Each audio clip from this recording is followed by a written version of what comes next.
Hey everybody, this is Greg with NotionInkFan.com, and I'm here to do a video for you. It's going to be different than what I originally planned. I wanted to do a full review of the Atom, but I just haven't had time. But this is more in response to everybody's requests for my opinion and thoughts on things so far. I've had my Atom for a little while now and been testing for the past few days the updates that Notion Ink has been sending me, and things have been getting a lot better. And so I hope to, through a series of video clips I've been doing, show you and tell you what I think and kind of just give you my opinion. And at the conclusion of the video, it'll probably be a two-parter, but at the conclusion I'll kind of give a summary and let you know what I'm thinking. Okay, so I'm going to go ahead and show you a problem with the GPS. If I click on this GPS test program, you can see that it's picking up 12 satellites in the area. It does get a position on us. The problem is the location is pointing to China. If you look at the longitude, it reads 112. It should be negative 112 for the United States, for the position I'm in the United States. The compass works, so you can see it changing the heading on the compass. It's able to calculate the dates and times off of UTC and sunrise and sunset for the location it thinks I'm in. So the GPS does work. Everything's good on it. It's just the wrong location. If I go over to the program that comes with the Atom, the GPS program, show you on the map there. Same thing. It's showing me over here in China. Okay, so that's a problem. I'm going to show you a few of the bugs that people have been reporting on the internet about the Atom. First of all, when I come into the browser, if I open up the address bar and click up here to append to the URL something like voice, which would normally take us to Google Voice, and I hit enter, the browser doesn't do anything. Well, that's a problem. That's a bug, and it's basically because the field up here doesn't have focus, and when I hit enter it doesn't execute that command. If I close the address bar, I'm going to show you another bug.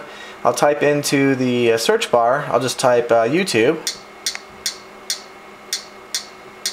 Actually, I guess I could have just clicked on it and went to it. And I'll just go down here, find any old video, a little bit too far. Okay, so we'll just click a video, load up that page, and it basically prompts us to load Adobe Flash. The version of Flash that's shipping with the Atom, the original build, is not working with it. Okay, I'm going to show you one other thing. Let me close this browser, go into MailD, or Mailed, and I want to show you that when I sync a folder, and this is kind of insignificant, but people are talking about it. If I tap on this folder to sync, it says syncing, and it's spelled S-Y-N-C-H-I-N-G, which obviously is not correct. So that's a bug that people are talking about. We're back now a little bit later. I have applied the latest update, the one that will be available to everybody pretty soon. And now if we look at the GPS test app, we can see that it again has acquired satellites. They're all in view. There's actually showing 11 this time, probably because we're standing under an awning at a park nearby our home. Anyway, if I go into the map here, you can see that the location now does show us in the United States, about where Utah is. And you can see up here that the longitude is showing negative 112 now, like it should be. And it's showing the correct times and dates and everything for us too. If I go out to the GPS app that comes with the Atom, show you the map there, you can see that we're in the United States. In fact, right over Utah. And if I zoom in, it takes us right to the location that we're at. And we're off the side of the road here next to an elementary school at a park near our house. And you can see that the GPS works really well now. I drove around with it in the car earlier today, and it tracked very good as we drove around, and it works great now that it's fixed.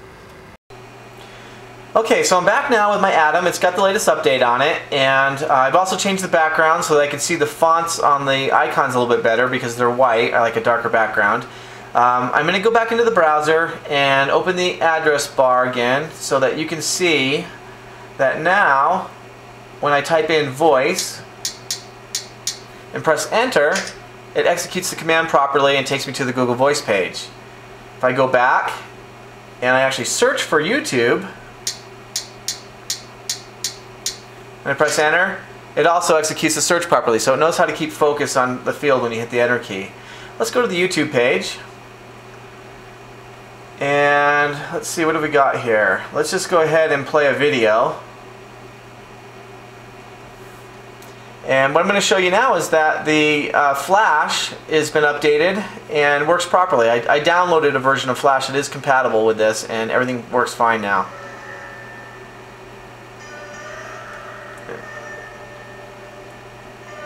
I'm not sure what this video is, but and when it actually will start playing music, but get rid of that ad. But the audio is quite good. Speakers sound great.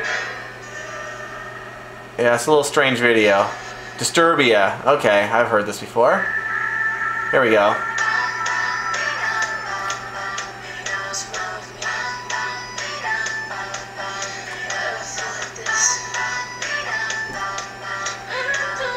Okay, so you notice everything stays synced, works good. And this is streaming over Wi-Fi, so everything's good.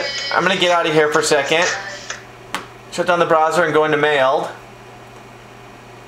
And show you that if I open up a folder that hasn't been synced yet, hopefully I've got one. Okay, this is, I don't know if there's anything in here, so it might sync quickly, but anyway, when I click sync, it now says syncing spelled S-Y-N-C-I-N-G. It went quick, but they fixed that little bug too. And I just wanted to show you that Notion Inc. has been working on these problems and has a lot of them fixed, not just these, but a bunch more. This is just a good example of showing you that they are working on it, and Atom is getting better every day. There's a little bit of misconception maybe. Some people have said when they double tap on the clock that it opens up an application. Here's what's going on. If I double tap, I do in fact see my settings. Now why is that? Well, look where the settings icon is. It's right there, right?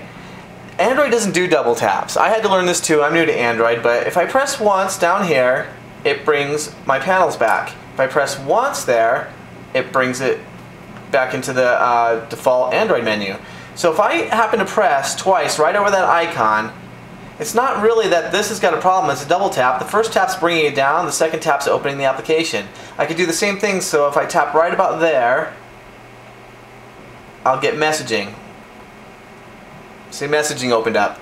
So, you know, some people, maybe it's a usage issue. Another person was complaining that the nav, or the notification bar, which is an Android feature, was blocking the screen when you had things open. And that's true, it'll stay open no matter what you do, but you just close it. So I press on the battery and it goes away and reveals the rest of the screen. It is a nuisance. I would like to see a feature there to just turn off notifications. But that's an Android feature. It's going to be on all Android tablets and phones and everything else until they do something about it. It has nothing to do with the Atom, actually. And I want to show you one more thing that people were confused about. If I go into Mailed, and I actually open a email, and I want to get back out of this, people are hitting the back button, which closes Mail. And they're like, that doesn't work. Really, all they need to do is open Mail, and they open up an email, and now if they want to get back to open another email or check another mailbox, they simply swipe it back. So there's a lot of these things that people are doing that are maybe misconceptions on how to use the Atom, and I gotta admit, they're confusing. I'm new to Android and I'm learning them too, but I think a lot of the bad rap that people are giving the Atom are because they haven't yet learned how to use it.